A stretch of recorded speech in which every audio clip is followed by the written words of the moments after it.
மரண விவகாரம் இரண்டாவது சந்தேக பேர் வழி கைது. அண்மையில் இணைய பகடிவதை காரணமாக மலேசியாவை சேர்ந்த சமூக ஊடக பிரபலமும் தன்னார்வலருமான ஈஷா என்று அழைக்கப்பட்ட ராஜேஸ்வரி உயிரை மாய்த்துக் கொண்டார்.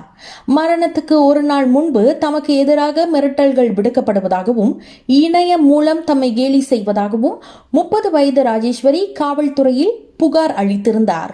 கடந்த ஜூலை 5ஆம் தேதி அன்று அவர் தமது வீட்டில் மாண்டு கிடந்தார்.